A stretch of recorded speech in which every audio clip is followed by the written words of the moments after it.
Well, hello. Today, welcome to Savage Fabrication, Instant Performance. Today, we are doing a turbo for turbine research. It's on a BMW. I don't know the motor size. It's smaller, and it currently has this setup on it, and they've already modified a lot of the turbo to be what they want. So instead of just doing it the easy way, we're going to do it the hard way. So we're going to put his turbine housing in the mill, machine it, and we'll shape it, the rest of it by hand. It's going to go from this itty bitty turbine wheel to this turbine wheel. So this is what we use in all my Dodge truck applications for the most part. All my superhero turbochargers all run that turbine wheel. It's a 76, 67, 10 blade. The thing works fantastic. Now, is it going to spool slower than this? Yes. Is it going to fix the current drive to boost ratio problem that he has? Yes. Is it a problem? It's not if you're okay with the power it's making right now. But if you wanted to make more out of it. So if we look at the factory split, NA on that motor, it has a 1500 RPM split, and running this turbine wheel in that 9cm housing, it now has a 500 RPM split. So the big part of why it probably has that split tightened up real bad like it did is because drive to boost is way out of whack. Now if this was a diesel application, probably be just fine, and it's not because it's on diesel fuel, it's because the head and the cam is set up to run a turbo that runs 2-to-1 at all times. Currently he's running a 1.625, I believe, or 1.65 to 1. We prefer that to be 1-to-1. Oh, that would be fantastic. But if we can get 1.3, 1.2 to 1, even better. I currently have one of these turbos. I don't have too much spark ignition experience other than listening to other people talk about it. I have a lot of diesel experience. But I have one of these on a J series Honda doing 500 at the wheel, and it's out of injector. We are not going to mess with the compressor wheel. This is a 57mm 7-blade compressor wheel. It should be right around 56 to 58 pounds minute, seeing as his Beamer is only doing 3 something. There's quite a bit left on the table. The only way you would really realistically kind of see this is in the window it's currently operating in. You just have to keep going up in boost because you can't rev it any higher because everything's going down past peak horsepower. So you can't rev it higher at the same boost level to make more power, which is kind of what we want to do. I don't know how his motor is built, but by letting the motor rev to a higher engine speed, at least get to where it should be peak horsepower NA, that's going to increase the power significantly, because right now it's down compared to where it would normally be peak NA, and we would like to move that up back to where it should be, to its NA RPM, and everything freed up to that NA RPM is going to go up, and if it's allowed to, it shouldn't go past its peak NA RPM, but if it does, fantastic. As far as moving the peak to the right, but more than likely we just want to get that peak torque and peak horsepower back to where that NA number is. That way the head and the cam is what's actually in the way, and then from there we should see the same shape of the curve, and it should just stack on top of each other as boost pressure goes up instead of it shifting left like it is.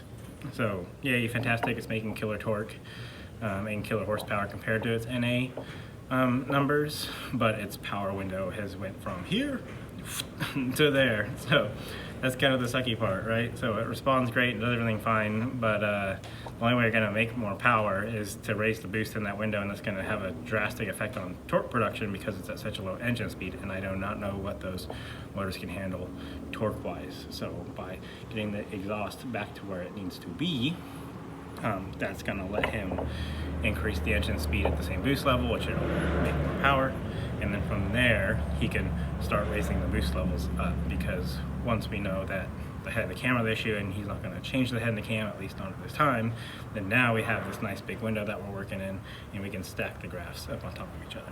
Now, this is already balanced, but I'm going to go put it on the balancer just to show you it spinning up. These are all used components, kind of part of the deal. Nothing wrong with them, they're just used. This one probably went to a Vigilante turbine wheel. Here, actually, this is out of my truck. I took it out to put in a Vigilante turbo wheel, and then that turbo's off because it has a S300 supervillain that's in testing at the moment. So we're gonna do that. Gonna clean up his center. All of his parts are in really good shape. Everything looks to be reusable. We're gonna check all the ring gaps anyways, probably get new, put new piston rings in it, but all his oil seals and all that stuff looks fantastic. Just gotta clean up the back half of this so our ring gap's all nice and it'll continue to go another long time. I'll send this back to him. He can do whatever he wants with it. So from there, I'm gonna go ahead and balance this, and then we gotta go to them and put this together. It's already balanced, but I'm gonna get a little footage of it spinning on there and put this together. That way we can mic out the installed heights and get his housing machine for this turbine wheel. So that's next. Thank you. So we're over here on the balancer. It's a West Coast Balancers WCB-30. Gonna go ahead and throw this weight on there to throw it out of balance to get my calibration speed. Pull that weight off and we'll check it. It should be dialed, but we are going to verify it.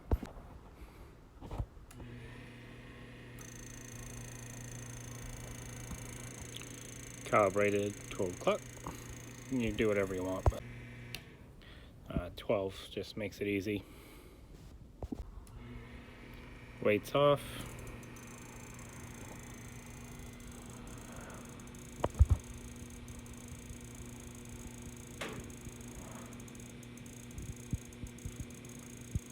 Pretty dialed. That's compressor.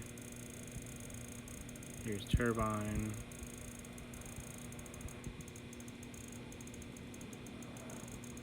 Because I'm shaking a little bit and it's super windy.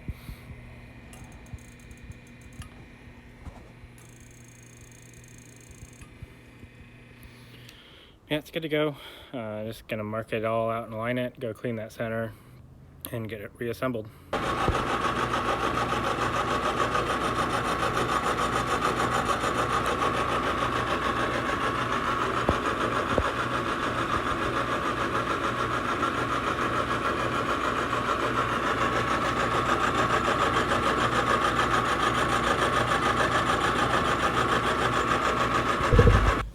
All right, back with Turbine Research's turbocharger. I have all the components here on the table.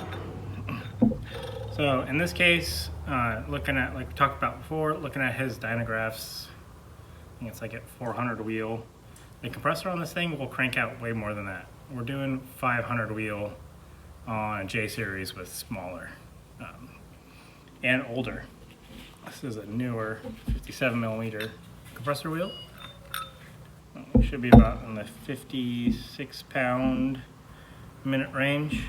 I would suspect we're about 56 to 60 pounds a minute, so this compressor should be fully capable of supporting 560 to 600 wheel. In the case of when we looked at his dynagraphs, this guy was the problem. Mine too. So there you go. It's not the greatest view because it's not lit up, but you can see all that daylight through there. This is what was in it. See how it basically it fits through the dang thing. And this is what's in it now. It's going to solve all this drive pressure problems. If we stick this guy in there, oh, this is sketchy. Hope you're not watching this video, Turbine Research. All the space is taken up. So we lost 2 blades, and we increased in size dramatically. Now, it doesn't sound like much.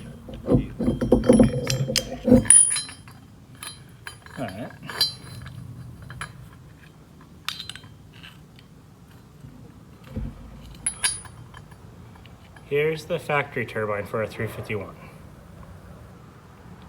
And you saw right before this what's in it now. If his motor was designed to run a drive pressure like that, I think it would be different. We should see a different torque split. Power levels should be a little bit different, but that motor is designed to run NA. And because it's designed to run NA, it does become a lot more important to get that boost to drive back to where it should be. So from here, I'm gonna go ahead and get this turbocharger assembled. I'll let the video run for if he wants any of the footage putting it together, but on that, I'm gonna end it here. Thank you. Bye.